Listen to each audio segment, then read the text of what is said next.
Bienvenue à Discussion de maître, où l'on aborde tous les sujets liés à l'industrie de la piscine, spa, sauna et tout autre élément de votre espace court. Aujourd'hui, on va discuter de pompe et filtration. Est-ce que tu peux nous expliquer exactement pour les avantages?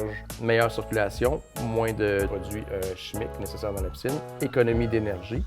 Si vous avez des questions précises, visitez le www.maîtrepiscinier.com/contact. Bonne écoute. Bonjour, bienvenue chez Maître Piscinier. Aujourd'hui, on est à Gatineau, chez Maître Piscinier Gatineau, avec Patrick. Bonjour Patrick, ça va bien? Oui, toi? Certainement. Aujourd'hui, on va discuter de pompe et filtration. Qu'est-ce qui est les options, qu'est-ce qui est mieux? Donc, on peut partir du fait, si il y a un client qui rentre chez Maître Piscinier Gatineau, puis il y a des questions à propos des pompes, qu'est-ce qu'on suggère, qu'est-ce qu'on lui propose, qu'est-ce qui est le mieux?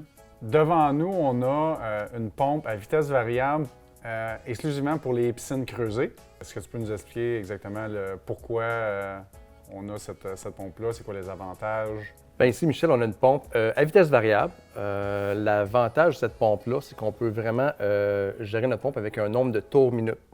Okay. Dans le cas des piscines hors terre, on a les fameuses pompes à vitesse basse vitesse, haute vitesse. Ici, on va travailler plus avec des vitesses avec un nombre de tours minutes.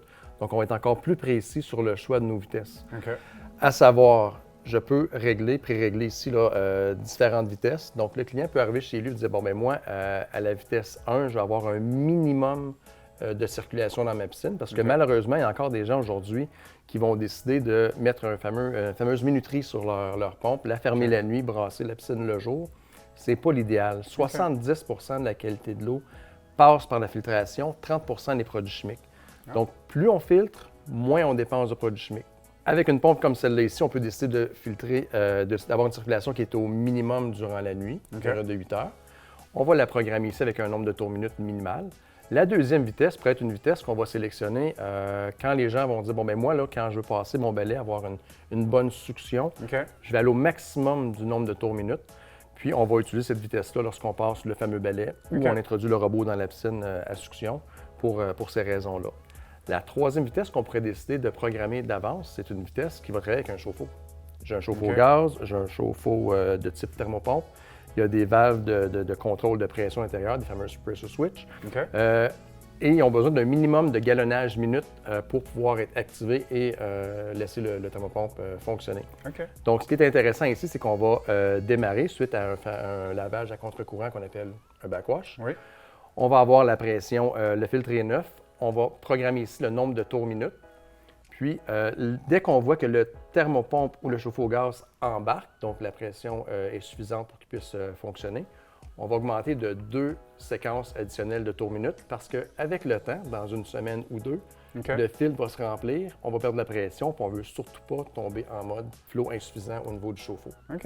Donc, ça va être une vitesse de chauffage. Souvent, un thermopompe va partir la nuit, donc on va décider probablement que la vitesse 3 va fonctionner de 8 heures le soir à 8 heures le matin, si on est en mode chauffage, pour économiser le maximum d'énergie au niveau de la pompe, puis être efficace au niveau du chauffage.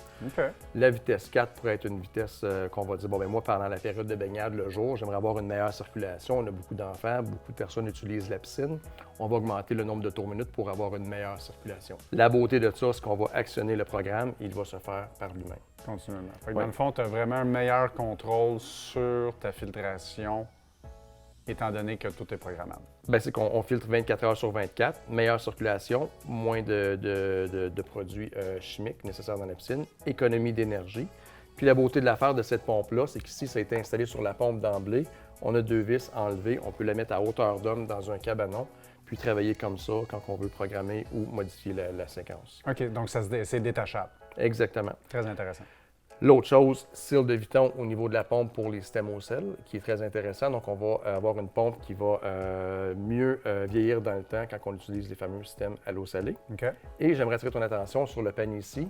Au lieu de se battre pour tourner le fameux couvert de la pompe, on a simplement à enlever ça ici sur les côtés, on lève ça ici, on retire le couvert, on nettoie et le tour est joué. Donc, c'est une pompe qui est super conviviale, les gens l'aiment bien. L'économie d'énergie, c'est difficile de la chiffrer dans le temps parce que ça va dépendre de la façon dont les gens vont la programmer. Par contre, on estime que les gens vont économiser entre 300 et 350 $ par année. Wow. C'est la question qui me revient le plus souvent, Michel, quand je présente cette pompe-là à un client. C'est quoi? Le prix. la technologie. Ah, moi, les claviers comme ça, Ah, ça brise, ça ces brise, choses-là. J'ai dit au client, une pompe devrait durer 10 à 12 ans. L'économie d'énergie de 350 $. Si dans 5 ans, la pompe se brise, est payée.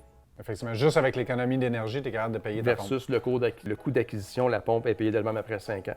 Donc ça, quand j'arrive à ce niveau-là, le client dit « ça a bien du bon sens, je ne l'avais pas vu comme ça ».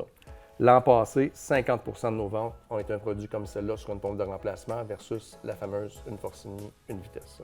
Fait que le virage est vraiment enclenché. OK. Aux États-Unis, ce n'est que de la pompe variable qui est autorisée sur le marché. Ils sont très sensibles à leur l'énergie. électricité. Donc, ça fait en sorte que l'offre et la demande fait que le prix de cette pompe-là a beaucoup baissé avec le temps, plus accessible. Moins de pompes d'une Forcini une vitesse du côté américain sur OK. le marché. Ça a augmenté le coût de notre fameuse une Forcini une vitesse. Je comprends. Ça la rend beaucoup plus accessible au niveau du coût. Donc, encore une fois, des conseils de maître. Si on rentre chez un maître piscine, on va avoir les bons conseils, la bonne information et on va être capable de prendre la décision en fonction, encore une fois, de l'information claire, nette et précise qu'on peut recevoir. Définitivement. Fantastique. Merci, Patrick. Ça fait plaisir, Michel.